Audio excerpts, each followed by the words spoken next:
കഴിഞ്ഞ ജനുവരി 9-ന് നമ്മൾ hero motto കോർപ്പിൽ trade place ചെയ്തിട്ടുണ്ടായിരുന്നു. ഈ ഒരു ട്രേഡിൽ നമുക്ക് 1:8 ഒരു ട്രേഡ് സെറ്റപ്പ് ആയിരുന്നു നമുക്ക് കിട്ടിയിട്ടുണ്ടായിരുന്നു. ഇതിൽ നമ്മൾ 500 റുപ്പീസിൻ്റെ റിസ്കിൽ 4000 റുപ്പീസിൻ്റെ ഒരു പ്രോഫിറ്റ് ആയിരുന്നു ഇൻട്രാഡേയിൽ ജനറേറ്റ് ചെയ്തിട്ടുണ്ടായിരുന്നു. സോ ഇന്ന് ഈ വീഡിയോ കൂടെ ഡിസ്കസ് ചെയ്യാൻ പോകുന്നത് എങ്ങനെ ഈ ഒരു ഹീറോ മോട്ടോ കോർപ്പ് എന്ന് പറയുന്ന ഈ ഒരു സ്റ്റോക്കിൽ നമ്മൾ ട്രേഡ് എടുത്തു, അല്ലെങ്കിൽ ഇതിലുള്ള ട്രേഡ് സെറ്റപ്പ് ആണ് ഈ വീഡിയോ ഡിസ്കസ് ചെയ്യുന്നത്. സോ നമ്മൾ ഇതിനെ ഡിസ്കസ് ചെയ്യുന്നതിന് മുമ്പ് ആക്ച്വലി ഫസ്റ്റ് ഇതിൽ നമ്മുടെ എൻട്രി മിക്സിറ്റ് നോക്കുന്ന സമയത്ത് ഇതായിരുന്നു ഈ ഒരു ലെവൽ, അതായത് ഈ ഒരു ലെവലിൽ നിന്നായിരുന്നു എൻട്രി പോയിട്ടുണ്ടായിരുന്നു. ഇത്രയും ചെറിയൊരു സ്റ്റോപ്പ് ലോസിലായിരുന്നു ഇത്രയും വലിയൊരു ടാർഗറ്റ് നമ്മൾ വെച്ചിട്ടുണ്ടായിരുന്നു. അതുകൊണ്ട് തന്നെയാണ് ഇതിലൊരു 1:8 ഒരു ട്രേഡ് സെറ്റപ്പ് അല്ലെങ്കിൽ ഒരു ട്രേഡ് നമുക്ക് ക്യാപ്ചർ ചെയ്യാൻ പറ്റിയിട്ടുണ്ടായിരുന്നു.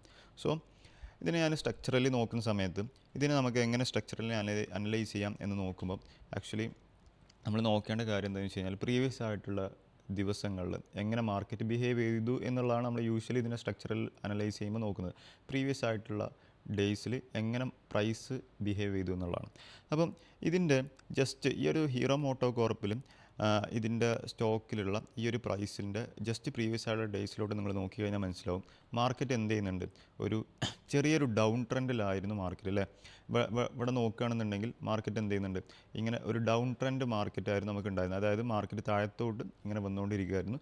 എങ്ങനെ ഈ ഒരു ലെവലിൽ നിന്നാണ് ആക്ച്വലി മാർക്കറ്റ് എന്ത് ചെയ്തത്, പെട്ടെന്ന് ഒരു ബിഹേവിയറൽ ചേഞ്ചസ് ഉണ്ടായിട്ട് ഒരു ഡിമാൻഡിലോട്ട് മാർക്കറ്റ് ഷിഫ്റ്റ് ചെയ്യാൻ തുടങ്ങിയത്, അല്ലേ? ഈ ഒരു ലെവലിൽ നിന്നാണ് മാർക്കറ്റ് ഡിമാൻഡിലോട്ട് ഷിഫ്റ്റ് ചെയ്യാൻ തുടങ്ങിയത്. സോ ഇതിനെ ഞാൻ ഒരു ഒന്നും കൂടെ ഡീറ്റെയിൽ ആയിട്ട് ഡിസ്കസ് ചെയ്യാം. എങ്ങനെ ഇതിന് ഉള്ള ഒരു ബിഹേവിയറൽ ചേഞ്ചസ് അല്ലെങ്കിൽ ചെറിയൊരു സപ്ലൈന്ന് ഡിമാൻഡിലോട്ട് എങ്ങനെ ഷിഫ്റ്റായി എന്നുള്ളത് ഒന്നും കൂടെ ഞാൻ എന്ത് ചെയ്യാം, ഒന്ന് ഡീറ്റെയിൽ ആയിട്ട് ഡിസ്കസ് ചെയ്യാം. സോ ഇവിടെ നിങ്ങൾ ജസ്റ്റ് ഒരു CPR പ്ലേസ് ചെയ്യുന്ന സമയത്ത് ആക്ച്വലി CPR പ്ലേസ് ചെയ്യുന്ന സമയത്ത് CPRൻ്റെ ബിലോയിൽ മാർക്കറ്റ് ഓപ്പൺ ചെയ്യുമ്പോൾ പൊതുവെ ആ ഒരു പ്രൈസിൻ്റെ സെൻറ്റിമെൻറ്റ്സ് എന്ന് പറയുന്നത് ആക്ച്വലി എന്താണ്, ബിയറിഷ് ആയിട്ടാണ് വരിക.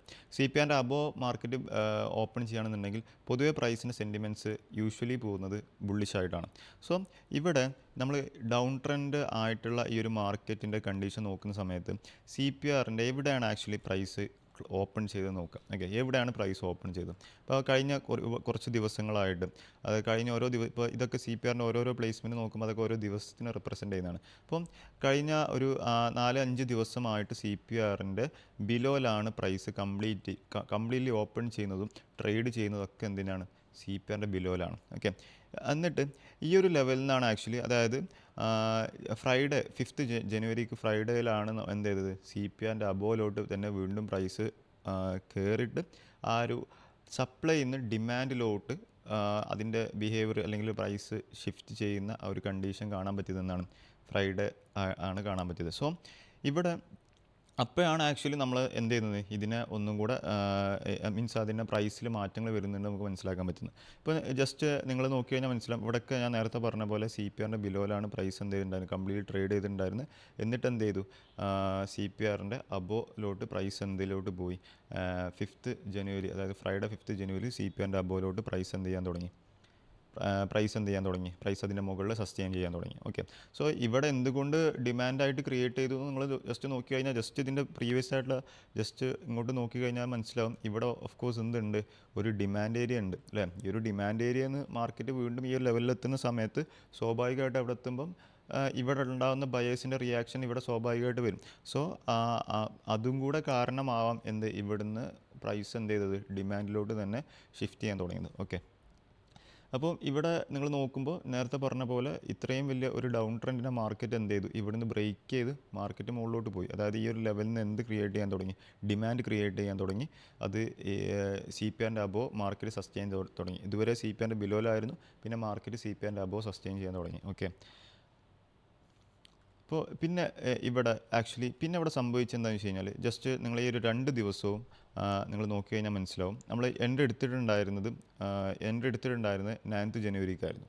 ഓക്കെ, അപ്പോൾ ഈ ഒരു 2 ദിവസങ്ങളും ആക്ച്വലി എന്താണ് സംഭവിച്ചത്, CPRൻ്റെ അബോ പ്രൈസ് ആക്ഷൻ നടന്നു എന്നുള്ളത് മാത്രമാണ്. അല്ലാതെ എന്ത് ചെയ്തിട്ടില്ല, അവിടെ മാർക്കറ്റ് ഒരുപാട് വലിയൊരു ഡിമാൻഡ് ക്രിയേറ്റ് ചെയ്ത് ഈ ഒരു 2 ദിവസം പോയിട്ടുണ്ടോ, ഇല്ല. 2 ദിവസവും മാർക്കറ്റ് CPRൻ്റെ അബോ സസ്റ്റെയിൻ ചെയ്തു എന്നുള്ളതല്ലാതെ മാർക്കറ്റ് എന്ത് ചെയ്തിട്ടില്ല, ഹയർ ഹൈസുകൾ ക്രിയേറ്റ് ചെയ്ത് ഒരിക്കലും ഡിമാൻഡ് ക്രിയേറ്റ് ചെയ്ത് മുകളിലോട്ട് പോയിട്ടില്ല. അപ്പോൾ ഇവിടെ കൈൻഡ് ഓഫ് അക്യുമുലേഷൻ എന്ന് നടക്കുന്ന രീതിയിലാണ് ഇവിടെ മാർക്കറ്റിൽ ബിഹേവ് ചെയ്തിട്ടുണ്ടായിരുന്നത്. മാർക്കറ്റ് ഡിമാൻഡായിട്ട് പ്രോപ്പർ ഡിമാൻഡിലോട്ട് പോയതെന്നായിരുന്നു അത് 9th ജനുവരി. നമ്മൾ ട്രേഡ് എടുത്ത ആ ഒരു ദിവസമാണ് ആക്ച്വലി മാർക്കറ്റ് എന്ത് ചെയ്ത് ഒരു ഡിമാൻഡ് ക്രിയേറ്റ് ചെയ്ത് പോകാൻ തുടങ്ങി. ഓക്കെ, അപ്പം ഇവിടെ പിന്നെ നമ്മൾ അതിൻ്റെ സ്ട്രക്ചറലായിട്ടുള്ള ചേഞ്ചസ് നോക്കി നമ്മൾ ഡിമാൻഡ് ക്രിയേറ്റ് ചെയ്യുന്ന ആ ഒരു കണ്ടീഷനിലോട്ട് മാർക്കറ്റ് എത്തി നമുക്ക് മനസ്സിലായി. നെക്സ്റ്റ് ഇതിനെ നിങ്ങൾ ചെക്ക് ചെയ്യേണ്ടത് എങ്ങനെയാണ് ആക്ച്വലി ഈ ഒരു പ്രൈസ് ആക്ഷൻ ഈ 2 ദിവസവും, അതായത് ഈ ഒരു 2 ദിവസവും എങ്ങനെയാണ് പ്രൈസ് ആക്ഷൻ പ്രീവിയസ് ആയിട്ടുള്ള ഡേ ഹൈനെ എത്രത്തോളം ഫാസ്റ്റ് ആയിട്ടാണ് ആ ഒരു ലെവലിനെ റിയാക്ട് ചെയ്തതെന്നുള്ളതാണ് നമ്മളിവിടെ ചെക്ക് ചെയ്യേണ്ടത്. അപ്പോൾ ഇവിടെ നോക്കുന്ന സമയത്ത് ഇപ്പോൾ ഇവിടെ ഞാൻ CPR എന്ത് ചെയ്യണം, ജസ്റ്റ് ഹൈഡ് ചെയ്യണം. എന്നിട്ട് പ്രീവിയസ് ആയിട്ടുള്ള ഡേ ഹൈൻ്റെയും ഡേ ലോൻ്റെയും റേഞ്ചസ് മാർക്ക് ചെയ്യുന്ന ഒരു ഇൻഡിക്കേറ്റർ ഉണ്ട്. സോ ഈ ഒരു ഇൻഡിക്കേറ്റർ വെച്ചിട്ട് ഞാൻ എന്ത് ചെയ്യണം നോക്കുകയാണ്. ഓക്കെ, ഇപ്പം ഇവിടെ ഇത് പ്രൈസ് ആക്ഷനിൽ ചേഞ്ചസ് വന്നു. പ്രൈസ് ആക്ഷനിൽ ചേഞ്ചസ് വന്നിട്ട് മാർക്കറ്റ് എന്ത് ചെയ്തു, CPRൻ്റെ അബോ സസ്റ്റെയിൻ ചെയ്തു എന്ന് പറഞ്ഞു. ഓക്കെ, എന്നിട്ട് ഈ ഒരു ഇവിടെ ബുള്ളിഷ് ആയിട്ട് തന്നെയാണ് മാർക്കറ്റ് ഓപ്പൺ ചെയ്തത്. എന്നിട്ട് മാർക്കറ്റ് ഇതാണ് പ്രീവിയസ് ഡേ ഹൈ എന്ന് പറയുന്നത്. ഈ ഒരു പ്രീവിയസ് ഡേ ഹൈയിൽ മാർക്കറ്റ് മുകളിൽ സസ്റ്റെയിൻ ചെയ്യുന്നുണ്ടോ എന്നുള്ളതാണ്. അതായത് മാർക്കറ്റ് ബ്രേക്ക് ചെയ്യാൻ നോക്കി, എന്നിട്ട് ബ്രേക്ക് ചെയ്യാൻ നോക്കി എന്നുള്ളതല്ലാതെ മാർക്കറ്റ് എന്ത് ചെയ്യുന്നില്ല, കംപ്ലീറ്റ്ലി ആയിട്ട് പ്രീവിയസ് ആയിട്ടുള്ള ഡേ ഹൈൻ്റെ മുകളിൽ സസ്റ്റെയിൻ ചെയ്യുന്നില്ല. അടുത്ത ദിവസം അതേപോലെ തന്നെ സംഭവിച്ചത് പ്രീവിയസ് ആയിട്ടുള്ള ഡേ ഹൈ ഇവിടെയാണ്. ഈ ഒരു പ്രീവിയസ് ആയിട്ടുള്ള ഡേ ഹൈ എന്ന് പറയുന്നത് പ്രീവിയസ് ആയിട്ടുള്ള ഡേ ഹൈനെ മാർക്കറ്റ് ബ്രേക്ക് ചെയ്യാൻ നോക്കിയിട്ടുണ്ട്. ബട്ട് സ്റ്റിൽ എന്ത് ചെയ്യാൻ പറ്റില്ല, അതിൻ്റെ മുകളിൽ സസ്റ്റെയിൻ ചെയ്യാൻ പറ്റിയിട്ടില്ല എന്നുള്ളതാണ്. അപ്പോൾ ഇവിടെ പ്രീവിയസ് ആയിട്ട് ഡേ ഹൈനെ ബ്രേക്ക് ചെയ്തു. മാർക്കറ്റ് ഇങ്ങനെ പോകുന്നതിന് പകരം ഇവിടെ എന്ത് ചെയ്തു, മാർക്കറ്റ് താഴത്തോട്ട് തന്നെ വന്നു. അപ്പോൾ ഇവിടെ ആക്ച്വലി പ്രൈസ് ആക്ഷൻ എന്ത് ചെയ്തു, മുകളിലോട്ട് ബ്രേക്ക് ചെയ്യാൻ നോക്കി. ബട്ട് സ്റ്റിൽ ആ ഒരു ഡിമാൻഡ് ക്രിയേറ്റ് ചെയ്യുന്നതിന് പകരം മാർക്കറ്റ് എന്ത് ചെയ്തു, 2 ദിവസവും കൺസോൾട്ടേഷനിൽ നിന്നു. ഓക്കെ, അപ്പോൾ എന്നാണ് ആക്ച്വലി മാർക്കറ്റ് ഒരു ഡിമാൻഡ് ക്രിയേറ്റ് ചെയ്ത് ഒരു മുകളിലോട്ട് പോകാൻ നോക്കിയത്, അത് നമ്മൾ ട്രേഡ് എടുത്ത 9th ജനുവരിക്കായിരുന്നു. സോ ഇവിടെ നമ്മൾ ട്രേഡ് പ്ലേസ് ചെയ്തിട്ടുണ്ടായിരുന്നു. ജസ്റ്റ് കഴിഞ്ഞ ദിവസങ്ങൾ 2 ദിവസം അങ്ങനെ അനലൈസ് ചെയ്ത് അത് തന്നെ ആ രീതിയിൽ തന്നെ നോക്കുമ്പോൾ നമുക്ക് മനസ്സിലാവും എന്ത് ചെയ്യാൻ പറ്റും. പ്രീവിയസ് ആയിട്ടുള്ള ആ ഡേ ഹൈനെ മാർക്കറ്റ് എന്ത് ചെയ്തു, വളരെ ഈസി ആയിട്ട് ബ്രേക്ക് ചെയ്തു. ഓക്കെ, അപ്പോൾ നമുക്ക് ഡൗട്ട് ഉണ്ടാവും, കഴിഞ്ഞ ഈ ഒരു ദിവസങ്ങൾക്ക് പ്രീവിയസ് ആയിട്ടുള്ള ഡേ ഹൈനെ ബ്രേക്ക് ചെയ്തിട്ടുണ്ട് അല്ലേ, പ്രീവിയസ് ആയിട്ടുള്ള ഡേ ഹൈനെ ബ്രേക്ക് ചെയ്തിട്ടുണ്ട്. ഇവിടെയും പ്രീവിയസ് ആയിട്ടുള്ള ഡേ ഹൈനെ ബ്രേക്ക് ചെയ്തിട്ടുണ്ട്. ബട്ട് എന്തുകൊണ്ട് ഇവിടെ പ്രീവിയസ് ആയിട്ടുള്ള ഡേ ഹൈനെ ബ്രേക്ക് ചെയ്ത് മുകളിലോട്ട് പോയി എന്നുള്ളതാണ്. സോ ഇവിടെ പ്രീവിയസ് ആയിട്ടുള്ള ഡേ ഹൈനെ ബ്രേക്ക് ചെയ്യും, അതായത് ഒരു ലെവൽ ബ്രേക്ക് ചെയ്യുമ്പോൾ മാർക്കറ്റ് ഒരു ലെവൽ ബ്രേക്ക് ചെയ്യുന്ന സമയത്ത് ബുള്ളിഷ് ആയിട്ടുള്ള ബ്രേക്ക് ഔട്ട് ആണെന്നുണ്ടെങ്കിൽ അവിടെ ബയേഴ്സിൻ്റെ പാർട്ടിസിപ്പേഷൻ കൂടുതൽ വന്നിട്ടുണ്ട്, അല്ലെങ്കിൽ ആക്റ്റീവായിട്ടുള്ള ബൈയിങ് വന്നിട്ടുണ്ട് എന്നുണ്ടെങ്കിലാണ് പ്രൈസ് എന്ത് ചെയ്യുന്നത്, വീണ്ടും ഹൈസുകൾ ക്രിയേറ്റ് ചെയ്ത് മുകളിലോട്ട് പോകുന്നത്. സോ ഇവിടെ ലെവൽ ബ്രേക്ക് ചെയ്തപ്പോൾ ആക്ച്വലി എന്ത് വന്നിട്ടുണ്ട്, ബയേഴ്സിന് ഇൻട്രസ്റ്റ് വന്നിട്ട് ആ ലെവലിൽ നിന്ന് ബൈയിങ് നടന്നിട്ടുണ്ട്. അതുകൊണ്ടാണ് എന്ത് ചെയ്തത്, പ്രൈസ് മുകളിലോട്ട് പോയത്. അപ്പോൾ ഇവിടെ മെയിനായിട്ട് ചെക്ക് ചെയ്യേണ്ട കാര്യം എന്താ വെച്ച് കഴിഞ്ഞാൽ ബ്രേക്ക് ചെയ്തിട്ട് അതിൻ്റെ മുകളിൽ സസ്റ്റെയിൻ ചെയ്യുന്നുണ്ടോ എന്നുള്ളതാണ്. പ്രീവിയസ് ആയിട്ട് ഡേ ഹൈനെ ബ്രേക്ക് ചെയ്തിട്ട് പ്രീവിയസ് ആയിട്ട് നമ്മൾ ഇമ്പോർട്ടൻറ്റ് ലെവൽസുകൾ മാർക്ക് ചെയ്യുമ്പോൾ ആ ലെവൽസിനെ ബ്രേക്ക് ചെയ്തിട്ട് ജസ്റ്റ് ബ്രേക്ക് ചെയ്യാൻ വേണ്ടി എടുക്കുന്നതിന് പകരം ബ്രേക്ക് ചെയ്തിട്ട് ലെവലിനെ സസ്റ്റെയിൻ ചെയ്യുന്നുണ്ടോ എന്നുള്ളതാണ്. അപ്പോൾ ആ ഒരു ബ്രേക്ക് ചെയ്തിട്ട് സസ്റ്റെയിൻ ചെയ്യുന്ന ആ ഒരു സമയത്താണ് നമ്മൾ എന്തിലോട്ട് പോകേണ്ടത്, എൻട്രിയിലോട്ട് പോകേണ്ടത്. സോ നമ്മളിവിടെ ഓൾറെഡി പറഞ്ഞിട്ടുണ്ടായിരുന്നു എങ്ങനെ എൻട്രി എടുത്തു എന്നുള്ളത് അല്ലേ. സോ ഇരുന്ന് പ്രീവിയസ് ആയിട്ടുള്ള ഡേ ഹൈ, ഒരു പ്രീവിയസ് ആയിട്ടുള്ള ഡേ ഹൈനെ മാർക്കറ്റ് ബ്രേക്ക് ചെയ്തു. ഞാൻ എൻട്രി പോയിട്ടുണ്ടായിരുന്നത് ആക്ച്വലി ഈ ഒരു ക്യാൻഡിലായിരുന്നു എൻട്രി പ്ലേസ് ചെയ്തിട്ടുണ്ടായിരുന്നു. അപ്പോൾ എൻ്റെ ടാർഗറ്റ് ആയിട്ട് ഞാൻ വെച്ചിട്ടുണ്ടായിരുന്നത് ഒരു 1:2 ടാർഗറ്റായിട്ട് വെച്ചിട്ടുണ്ടായിരുന്നത്. എനിക്ക് ചെറിയൊരു സ്റ്റോപ്പ് ലോസ് ആയിരുന്നു, അതുകൊണ്ട് തന്നെ എനിക്ക് അത്യാവശ്യം 1:8 ഒരു ടാർഗറ്റായിട്ട് കിട്ടിയിട്ടുണ്ടായിരുന്നു. ഓക്കെ, ഈ ഒരു ലെവലിൽ ഇവിടെ ആയിരുന്നു നമ്മൾ ടാർഗറ്റായിട്ട്, അതായത് നമ്മൾ ആ ഒരു പൊസിഷൻ ക്ലോസ് ചെയ്തിട്ടുണ്ടായിരുന്നു. ഓക്കെ, ഇനി നമ്മളിതിനെ സ്ട്രക്ചറലി അനലൈസ് ചെയ്തു. ഓക്കെ, ഇനി ഞാൻ നോക്കുന്നത് ഇതിൻ്റെ ഓർഡർ ഫ്ലോ വെച്ച് നമ്മൾ ചെക്ക് ചെയ്യാൻ പോവാണ്. ഇതെങ്ങനെ ഓർഡർ ഫ്ലോയിൽ നമ്മൾ എന്ത് ചെയ്തു, ഹീറോ മോട്ടോ കോർപ്പിൽ ഓർഡർ ഫ്ലോയിൽ എങ്ങനെ നമ്മൾ അനലൈസ് ചെയ്തു എന്നുള്ളതാണ് ഇനി ചെക്ക് ചെയ്യാൻ പോകുന്നത്. ഓക്കെ, അപ്പോൾ ഇതിൻ്റെ ഓർഡർ ഫ്ലോ ചാർട്ടിൽ നോക്കുന്ന സമയത്തും നമ്മളിവിടെ ചെക്ക് ചെയ്യേണ്ടതെന്ന് വെച്ചാൽ നമ്മൾ ഓർഡർ ഫ്ലോ നമ്മൾ വീഡിയോയിൽ ഡിസ്കസ് ചെയ്യാറുണ്ട്. ഓർഡർ ഫ്ലോ ചെക്ക് ചെയ്യുന്ന സമയത്ത് നമ്മൾ നോക്കേണ്ടത് ജസ്റ്റ് സിംഗിൾ ക്യാൻഡിൽസിൽ എന്താ പറയുന്നത് എന്നതിന് പകരം ആ ഒരു ലെവൽസിൽ, ആ ഒരു ഏരിയാസ് അല്ലെങ്കിൽ ആ ഒരു സോണിൽ ആക്ച്വലി മാർക്കറ്റ് എന്താണ് നമ്മളോട് പറയുന്നത് എന്നുള്ളതാണ് ഓർഡർ ഫ്ലോയിൽ നമ്മൾ നോക്കേണ്ടത്. അല്ലാതെ സിംഗിൾ ക്യാൻഡിൽസ് വെച്ചിട്ടൊന്നും നമുക്ക് എന്ത് ചെയ്യാൻ പറ്റില്ല, അങ്ങനെ ഒരുപാട് അനാലിസിസുകൾ നടത്താൻ പറ്റില്ല. നമ്മൾ ആ ഒരു ലെവൽസിനെ മൊത്തത്തിൽ നോക്കുമ്പം ആ ലെവൽസിൽ എങ്ങനെയാണ് ബൈയിങ് സെല്ലിങ് റിയാക്ട് ചെയ്യുന്നത് നോക്കിയിട്ടാണ് ആക്ച്വലി നമ്മൾ അനാലിസിസ് നടത്തേണ്ടത്. അപ്പോൾ ഇവിടെ നോക്കുന്ന സമയത്ത് ഞാൻ ഓർഡർ ഫ്ലോൻ്റെ ചാർട്ടിലോട്ട് നോക്കുകയാണ്. ഓർഡർ ഫ്ലോ ചാർട്ട് നോക്കുക, ഇതാണ് ഹീറോ മോട്ടോ കോർപ്പിൻ്റെ ഓർഡർ ഫ്ലോ ചാർട്ട് എന്ന് പറയുന്നത്. ഓക്കെ, അപ്പോൾ ഇവിടെ ഈ ഒരു ദിവസമായിരുന്നു നമ്മൾ ട്രേഡ് എടുത്തിട്ടുണ്ടായിരുന്നത്. നമ്മൾ ട്രേഡ് പോയിട്ടുണ്ടായിരുന്ന ക്യാൻഡിൽ എന്ന് പറയുന്നത് 10:05 ക്യാൻഡിലാണ്. അപ്പോൾ നമുക്ക് വേണ്ടത് 10:05 ക്യാൻഡിലിൻ്റെ ജസ്റ്റ് അതിൻ്റെ തൊട്ട് മുമ്പ് ബയേഴ്സിൻ്റെ റിയാക്ഷൻ ഉണ്ടോ എന്നുള്ളതാണ് നോക്കേണ്ടത്. അപ്പം ജസ്റ്റ് 10:05 ക്യാൻഡിൽ മാത്രം നോക്കുന്നതിന് പകരം നമ്മൾ എന്ത് ചെയ്യണം, ഇതിൻ്റെ പ്രീവിയസ് ആയിട്ടുള്ള ഈ ഒരു ലെവൽസിൽ ബയിങ് റിയാക്ഷൻസ് നടക്കുന്നുണ്ടോ എന്നുള്ളതാണ് ചെക്ക് ചെയ്യുന്നത്. ഓക്കെ, അപ്പോൾ ഇവിടെ നിങ്ങൾ ഓർഡർ ഫ്ലോ നോക്കുന്ന സമയത്ത് ആക്ച്വലി അങ്ങനെ ഒരുപാട് ഈ ഓർഡർ ഫ്ലോയിൽ നോക്കുന്ന സമയത്ത് ഒരുപാട് ഇൻഫർമേഷൻസ് ആക്ച്വലി ഓർഡർ ഫ്ലോയിൽ കിട്ടുന്നില്ല. അപ്പോൾ നിങ്ങൾ നോക്കുമ്പോൾ ഇവിടെ ഞാൻ ചെക്ക് ചെയ്യുന്ന സമയത്ത് ഈ ഒരു ലെവൽസ് നമ്മൾ ഈ ഒരു ലെവലിനെ മാർക്കറ്റ് ബ്രേക്ക് ചെയ്തു. നമ്മൾ പോയിട്ടുണ്ടായിരുന്ന ക്യാൻഡിൽ എന്ന് പറയുന്നത് 10.5 ക്യാൻഡിൽ 10.5 ഹൈ ക്രോസ് ചെയ്തപ്പോഴാണ് നമ്മൾ എൻട്രി പോയിട്ടുണ്ടായിരുന്നത്. അതായത് 10.10 ക്യാൻഡിലായിരിക്കും നമ്മൾ എൻട്രി പോയിട്ടുണ്ടായത്. ഓക്കെ, അപ്പം നമ്മൾ ഈ ഒരു ലെവൽസിൽ മാർക്കറ്റ് എങ്ങനെ റിയാക്ട് ചെയ്യുമെന്ന് നോക്കുന്നുണ്ട്.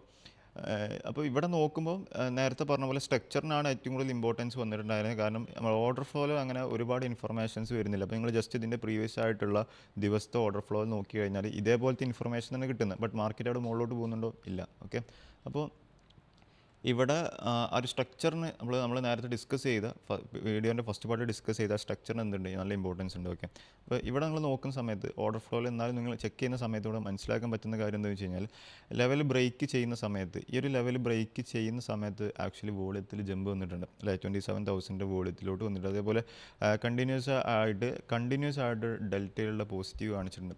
കണ്ടിന്യൂസ് ആയിട്ട് ഡെൽറ്റയിൽ പോസിറ്റീവ് എന്ന് പറഞ്ഞു കഴിഞ്ഞാൽ നമ്മൾ ജസ്റ്റ് പ്രീവിയസ് ആയിട്ടുള്ള ഡെൽറ്റാസ് നോക്കുന്നതിന് ഡെൽറ്റ നോക്കുമ്പോൾ ആ ഒരു പ്രീവിയസ് ആയിട്ടുള്ള ഡെൽറ്റേൻ്റെ നാട്ടിലും കുറച്ച് അധികം ഡെൽറ്റാസ് എന്ത് വന്നിട്ടുണ്ട്? ഏകദേശം 9.55 ശേഷം അല്ലെങ്കിൽ ലെവൽ മാർക്കറ്റ് ബ്രേക്ക് ചെയ്തതിന് ശേഷം വന്നിട്ടുണ്ടായിരുന്നു. ഓക്കെ, പിന്നെ നിങ്ങളിവിടെ ചെക്ക് ചെയ്യുന്ന സമയത്ത് ഇവിടെ ഒരു കൈൻഡ് ഓഫ് പാസീവ് ബൈയിങ് ഒക്കെയാണ് ഇവിടെ ഒരുപാട് നടന്നത്. എനിക്ക് പാസീവ് ബൈയിങ് എന്ന് പറയുമ്പോൾ പാസീവ് ബൈയിങ് എന്ന് പറയുമ്പോൾ ആക്ച്വലി ഒരു അക്യുമുലേഷൻ നടക്കുന്ന സംഭവമാണ്. അക്യുമുലേഷനിലാണ് പൊതുവെ മാർക്കറ്റിൽ രണ്ട് രീതിയിലുണ്ടല്ലേ, അക്യുമുലേഷൻ ഉണ്ട്. അക്യുമുലേഷൻ കഴിഞ്ഞിട്ടാണ് മാർക്കറ്റ് എന്ത് ചെയ്യുന്നത്? ഒരു ബ്രേക്ക് ചെയ്ത് മുകളിലോട്ട് പോകുന്നത്. അപ്പോൾ പൊതുവേ ഈ അക്യുമുലേഷനിൽ പൊതുവേ നടക്കുന്നതിൽ കൈൻഡ് ഓഫ് പാസീവ് ബൈയിങ് ആണ്. സോ ഇവിടെയൊക്കെ ആക്ച്വലി എന്ത് സംഭവിച്ചിട്ടുണ്ട്? കൈൻഡ് ഓഫ് പാസീവ് ബൈയിങ് സംഭവിച്ചിട്ടുണ്ട്. ലൈക്ക് ഇവിടെ ആക്ച്വലി ഈ 6.8K 398 ഇവിടെയൊക്കെ കൈൻഡ് ഓഫ് അഗ്രസീവ് ബൈങ് നടന്നിട്ടുണ്ട്. ബട്ട് സ്റ്റിൽ നമുക്ക് ഈ ഒരു ഓർഡർ ഫ്ലോ വെച്ചിട്ട് അന്നത്തെ ഈ ഒരു ഓർഡർ ഫ്ലോൻ്റെ ഇത് ചാർട്ട് മാത്രം വെച്ചിട്ട് നമുക്ക് എന്ത് ചെയ്യാൻ പറ്റില്ല? ഒരു ട്രേഡ് പ്ലേസ് ചെയ്യാൻ കോംപ്ലിക്കേറ്റഡ് തന്നെ ആയിരിക്കാം. ഓക്കെ, അപ്പോൾ നേരത്തെ പറഞ്ഞ പോലെ രണ്ടും കൂടെ ഇൻക്ലൂഡ് ചെയ്തിട്ട് നമ്മളൊരു ഓർഡർ ഫ്ലോ മാത്രം നോക്കുന്നതിന് പകരം രണ്ടും കൂടെ ഇൻക്ലൂഡ് ചെയ്തിട്ട് വേണം നോക്കാൻ. അതായത് നമ്മുടെ ക്യാൻഡിൽ സ്റ്റിക്ക് ചാർട്ടുകളും അതായത് സ്ട്രക്ചറിന് ഇമ്പോർട്ടൻസ് കൊടുക്കണം. അതിൻ്റെ കൂടെ ഓർഡർ ഫ്ലോകൾ നോക്കുന്ന സമയത്താണ് ആക്ച്വലി എന്ത് ചെയ്യുന്നത്? ഇതൊന്നും കൂടെ നമുക്ക് ഫേവറബിൾ ആയിട്ടുള്ള സംഭവമായിട്ട് വരുന്നത്. ഓക്കെ, അപ്പോൾ ഇതിൽ നമ്മൾ നോക്കുന്ന സമയത്ത് നമ്മൾ എൻട്രി പോയിട്ടുണ്ടായിരുന്നത് ഈ ഒരു ക്യാൻഡിലിൻ്റെ അബോ ആയിരുന്നു എൻട്രി പോയിട്ടുണ്ടായിരുന്നത്. അപ്പോൾ ജസ്റ്റ് ഇതിൻ്റെ തൊട്ട് ബാക്കിലോട്ട് നോക്കുന്ന സമയത്ത് ബൈയിങ് സ്ട്രെങ്ത് കാണിക്കുന്നുണ്ടോ ചോദിച്ചാൽ ബൈയിങ് സ്ട്രെങ്ത് കാണിക്കുന്നുണ്ട്. ബട്ട് ഭയങ്കരമായിട്ടുള്ള ഇൻഡിക്കേഷൻസ് തരുന്നുണ്ടോ ചോദിച്ചു കഴിഞ്ഞാൽ അത് നമുക്ക് ഈ ഒരു ഓർഡർ ഫ്ലോ ചാർട്ട് നോക്കി എടുക്കാൻ കുറച്ച് കോംപ്ലിക്കേറ്റഡ് തന്നെ ആയിരിക്കും. ഓക്കെ, അപ്പോൾ നമ്മൾ ഇവിടെ ഡിസ്കസ് ചെയ്ത പോലെ ഈ ഒരു ലെവലിനാണ് നമ്മൾ എൻട്രി പോയിട്ടുണ്ടായിരുന്നത്. നമ്മൾ ടാർഗറ്റായിട്ട് വെച്ചിട്ടുണ്ടായിരുന്നത് ഏകദേശം 1:8 ഒരു ടാർഗറ്റായിട്ട് നമ്മൾ പ്ലേസ് ചെയ്തിട്ടുണ്ടായിരുന്നു. ഓക്കെ.